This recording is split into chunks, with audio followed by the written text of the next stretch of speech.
I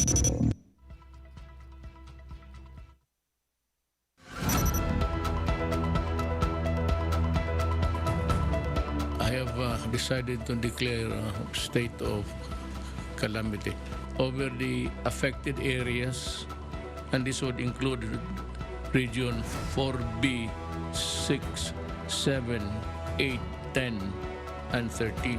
The declaration of the state of calamity will hasten the rescue and relief and rehabilitation efforts of the government and the private sector. This will also be an effective mechanism to control the prices of goods and commodities. You heard President Rodrigo Duterte declaring a state of calamity over 6 regions that would include Mimaropa, Western, Central, and Eastern Visayas, as well as Northern Mindanao and the Caraga region. This means a price freeze is now in effect across these areas. This as prices of goods and basic commodities drastically shot up due to scarce supply and high demand. The declaration also speeds up rescue, relief, and rehabilitation efforts.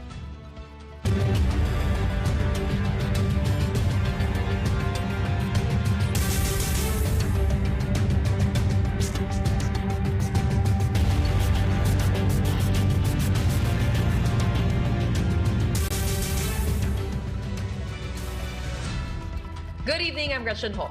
I'm Robbie Alampa. You're watching The Big Story.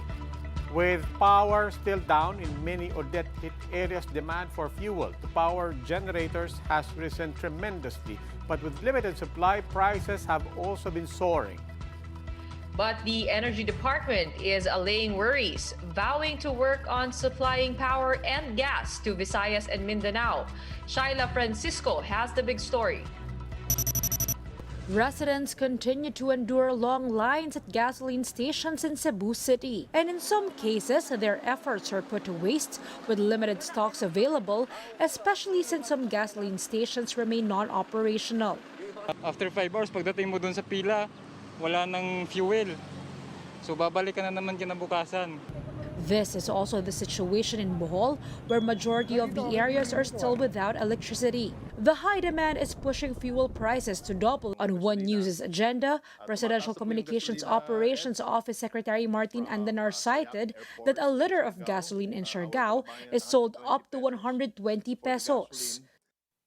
Same with the diesel, and the fare, itong Surigao del Norte at Surigao del Sur, would cost one person between 2,000 to about 10,000 pesos per head.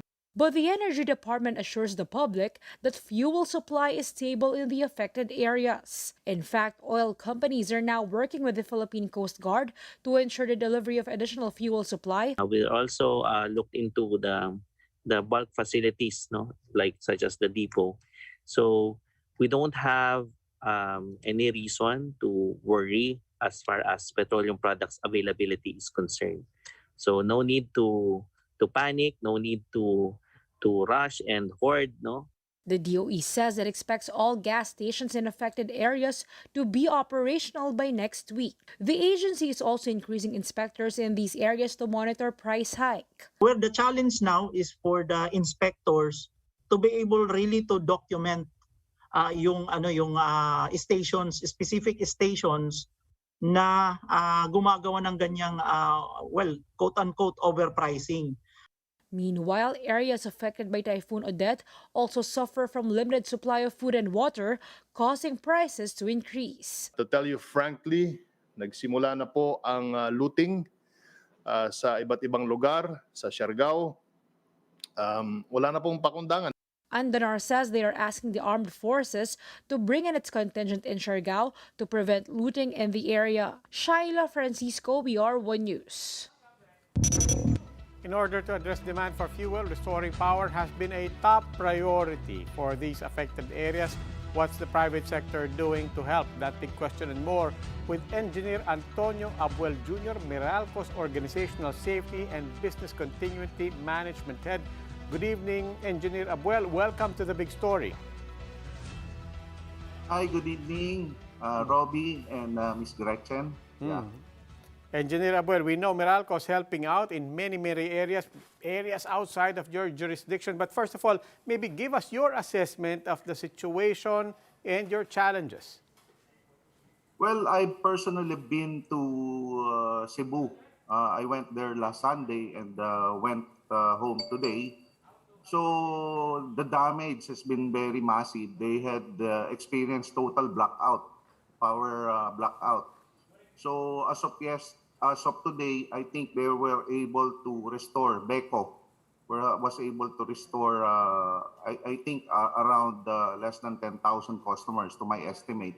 So Meralco, to help in this restoration effort, has sent our linemen, and at least 25 of them, they arrived in Cebu yesterday, and a lot of additional personnel on the way to Cebu and also Bohol. Pagka po nadala naman natin ang logistics doon, what are the challenges on the ground once you get there? So the challenges really right now is logistics, because there is no power, there is no communications, so you can barely get telco signals in Cebu. Then all transactions are cash basis. There is no card and ATM operating, and then there's a lack of water because the water pumping stations do not have power, and then gasoline has been also a problem. So I think the Department of Energy has been doing a good job harnessing a concentrated effort of the energy family para po makatulong sa lahat ng affected. So hindi lang Cebu, but Bohol, Siargao, and also Northern Mindanao. And siyempre po, I mean, sa lahat po ng areas na nabanggit nyo, tali-tali na yung concerns na yan. Kung walang kuryente, pati yung telcos affected, pati tubig affected, hindi makakuha ng signal yung mga tao, kahit may signal, di sila makapag-charge, may genset sila, wala namang gasolina. So ang malaking tanong po ng lahat ng tao, I mean, is it possible to have a good sense of kung kailan magkakaroon ng even sense of normalcy on the electricity front? Yes po, yung tanong nyo, Sir Robbie, is very difficult to answer. But it depends on a lot of factors, like yung extent of damage. Some areas we can restore immediately before Christmas and New Year, but it really depends on the extent of damage, availability of personnel. So kaya po ang Meralco is trying to send as much linemen dyan sa Visayas. Actually, our linemen will spend Christmas and New Year na doon sa Visayas. We expect them to be back siguro mga next year na, mga end of January. So yun. So I think a lot of electric cooperatives here in Luzon, which is not affected by the typhoon, is also sending additional manpower to help Visayas and Northern Mindanao. Okay, maraming salamat po, Engineer Abuel. Engineer Antonio Abuel Jr., Head of Meralco's Organizational Safety and Business Continuity Management Office. With communication lines slowly being restored, the NDRRMC is now validating more deaths due to Typhoon Odette. Tonight's big number is 177. That's the total number of fatalities in the Visayas and Mindanao. Missing and injured sit at 38 and 275 respectively. Total affected families estimated to be around 370,000. That would cover 3,400 barangays across the country. Several agencies are also reporting damage brought by the typhoon. The Public Works Department, for example, estimates infrastructure damage to be more than ₱500 million. The Agriculture Department is reporting a staggering ₱2.2 billion damage affecting 30,000 farmers and fisherfolk. These are the other big stories tonight. You no longer have to wait 6 months to get that booster jab. The health department has cut waiting time to 3 months for most vaccines in order to prevent a possible OMICRON surge. Former Senator Bongbong Marcos has a head start in the presidential race, at least according to Pulse Asia's latest survey. While far behind, Vice President Lenny Robredo's numbers have made a huge leap. And another low-pressure area over the Pacific Ocean has a high chance of becoming a tropical depression. It's expected to enter the country post-Christmas. More of these big stories after the break.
Bok? Yeah. Okay, audio check lang.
Good evening. You're still watching The Big Story. I'm Robbie Alampay. And I'm Gretchen Ho. Long lines have become the norm in ODETTE battered areas as supply of basic goods remains low. In Bohol alone, waiting time could take days. What's worse, looting is becoming a problem. Jenny Dongon with the story. 5 days after Typhoon Odette hit Bohol, more residents are turning desperate. They lined up as early as 4 in the morning to withdraw money from banks and remittance centers and to get water in refilling stations. 80-year-old Lola Virginia queued for 8 hours just to withdraw her 1,000 peso pension to buy food. Nakakuha po kayo ng pera? Wala. Bakit po? Wala pang hindi ko sa generator, hindi kasya. Maraming tao. Wala naman kami magagawa kay lahat naman kami nandito. For Mang Eusebio, having a chance at feeding his family means waiting for 4 days in this remittance center in Garcia Hernandez. Kinukuha namin kahit malayo, kahit malayo ako, kinukuha ko yung kasi wala na akong kakainin. Nagtitiis na lang kung anong meron. Kung maglugaw man lang, di maglugaw na lang. If the situation is already dire in mainland Bohol, the island barangays have it worse. Even before our news team and the provincial relief group reached the island of Pandaon, residents were already waving their hands, signaling for help. They still wonder how they survived Odette's rot. Iyak na lang ako. Naghihingi na lang ako ng tulong ng Panginoon para hindi ko na alam kung anong gagawin ko. Hindi ko alam kung anong gagawin ko dito. With their boats destroyed by the typhoon, Pandaon residents had no other means to travel and get help. They can only hope that aid would reach their island. Over 250,000 families have been affected across Bohol. According to Governor Arthur Yap, funds and relief supplies are not enough. He's calling on the Social Welfare Department to help with food packs. Yap added that they have already received some reports of looting. Should the situation gets worse, Yap says the province will need additional security assistance. Kasi kung hindi po, humihingi rin po ako ng tulong kay President Duterte. Padala niyo na lang po ako ng pulis, padala niyo po ako ng sundalo.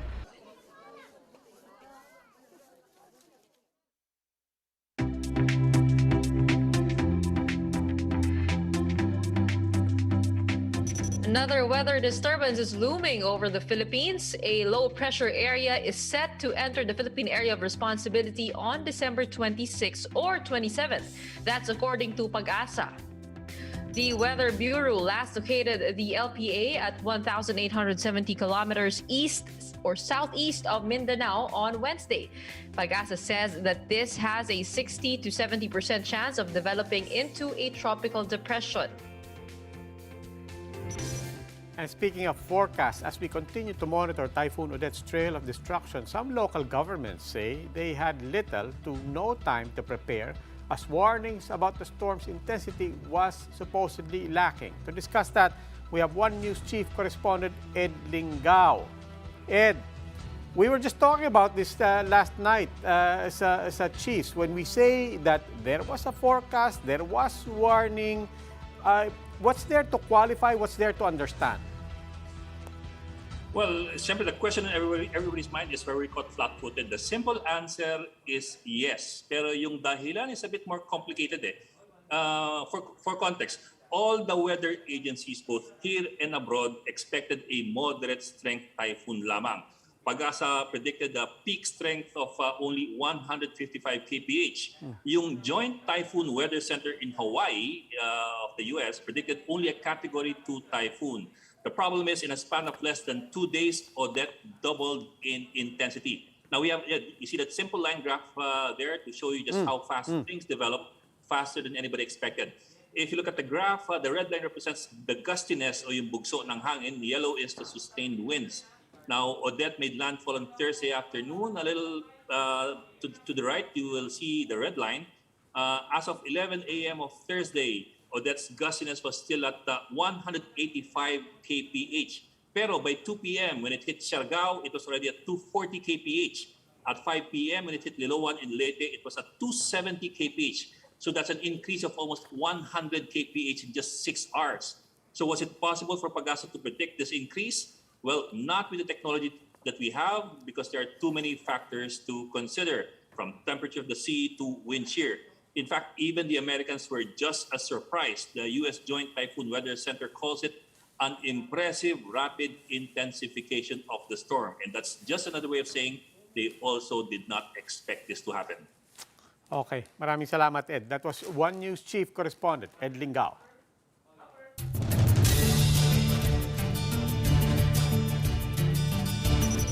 With the looming threat of the Omicron variant, the interval to get booster shots has been slashed to just 3 months. And Greg Gregorio has the story. As a coachman in Intramuros, Freddy Tanco interacts with passengers daily. Knowing the importance of COVID protection, he can't wait to get his booster shot. He completed his primary set last September. Tinaabatan ko rin yung sa lugar namin kung saan ako nagpa-vaccination. Para pag nalaman ko meron na, pupunta kagad ako.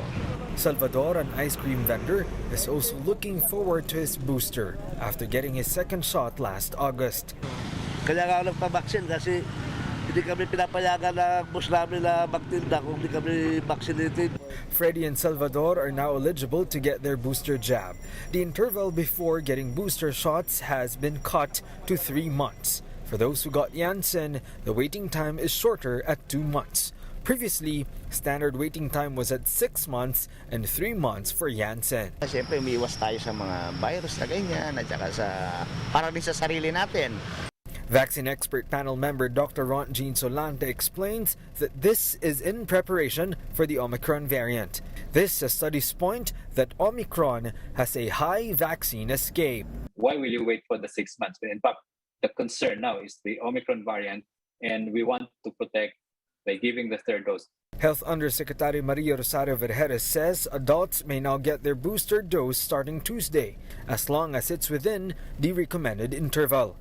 As for the vaccination of minors, the local FDA says a decision may be reached within the week on Pfizer's emergency use authorization for those aged 5 to 11. Kailangan din nilang bumili ng bakuna kasi wala pa naman tayo yatang stocks ng for 5 to 11. Iba siya, hindi siya the same as the adult dose na vaccine. For now, authorities reiterate the importance of following minimum health protocols during the holidays. For News 5, Greg Gregorio, we are One News.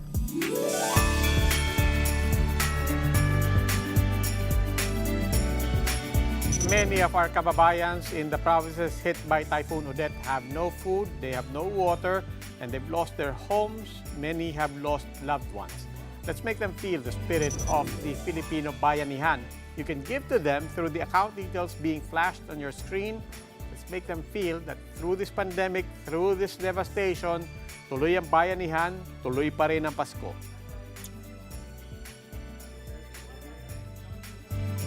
Time for another break. More big stories when we return.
Good evening. You're still watching The Big Story. I'm Robbie Alampay.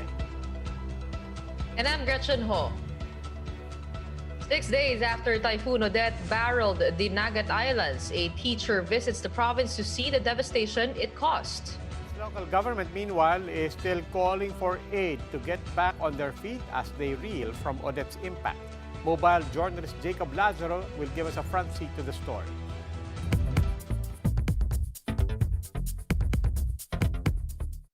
Last December 14, Jonas Cuevas still held a Christmas party for his teachers at the Limera National High School in Dinagat Island. This was 2 days before Typhoon Odette slammed into the Philippines. When Cuevas came back to Dinagat, this is what greeted him.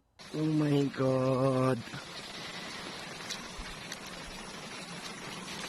Ang Tuesday, ang saya-saya pa namin na Christmas party. The school that was once full of life was ravaged by the typhoon, just like the rest of the island. Pati nga yung mga module ng mga bata, yung mga printer na gagamitin namin sa pag-print, nawala nga, nawasak. A resident of Surigao was also badly hit. Cuevas came back to Dinagat to extend help to locals. Most of my students now, sir, are homeless, sir.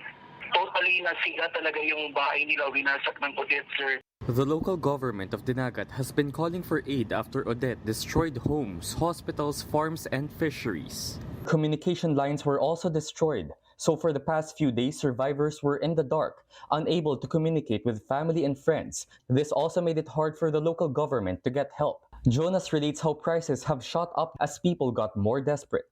Regular boat rides that used to be 200 pesos before the storm have increased sevenfold to 1,500 per head. The local ferryman said it is because gasoline prices have also increased drastically. So when Jonas returned to Surigao, where communication lines had been restored, he began posting video clips and photos of his adopted home as a way to help Dinagat. Humingi ng tulong, sir, sa mga kababayan nating Pilipino, sir, na at least matulungan man lang yung mga kasamahan ko doon o yung mga kapitbahay ko doon. Despite the devastation, Jonas offers a glimmer of hope for his students and his adopted town. Yung nawasak nilang bahay, mga gamit lang yun, sir. Mahanap din natin yun, sir. Maipupundahin natin yun sa pagdating ng panahon. Yung buhay, sir, mas mahalaga. So, habang nabubuhay, laban lang. Mobile journalist Jacob Lazaro, we are One News.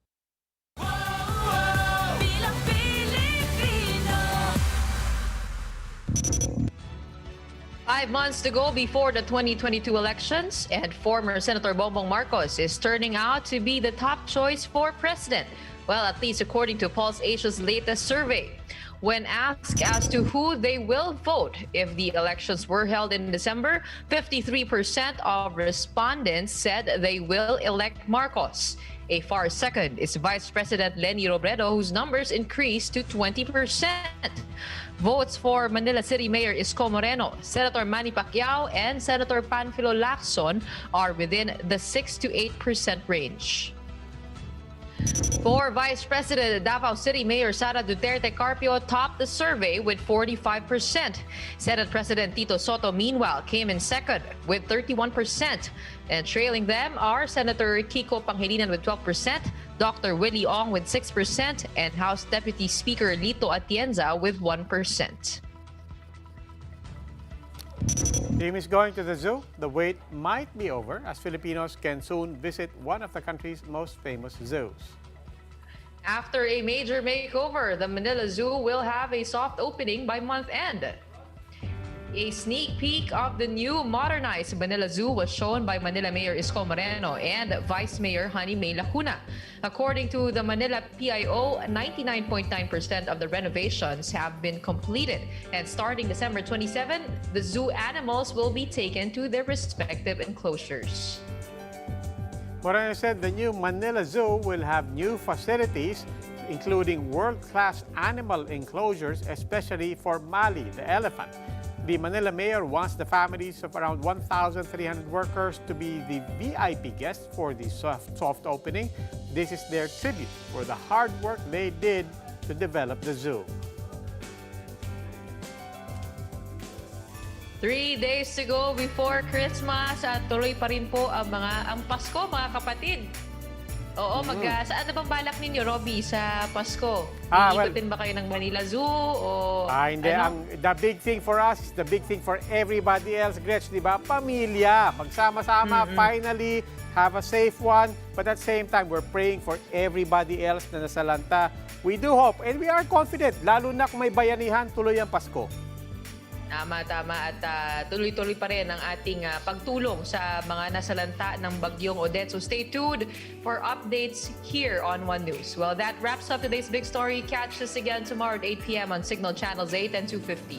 Please like our Facebook page, One News. For more in-depth analysis, visit our webpage, onenews.ph. Mask on. Wash hands. And stay safe, Philippines. I'm Robbie Alampay. And I'm Gretchen Hall. We are One News. Have a good evening. Tuloy pa rin na Pasko ng Pinoy kahit ano pa mang pasakit sa atin dumalaki. Pag-ibig sa ating puso ay mamamalagi na para bang ngiti dito sa ating labi. Basta ating mga puso ay magkakaritmo, magkasalit magkarama, yan lang ang hiling ko. Asahan mong tuloy pa rin ang Pasko, maligayang bayaning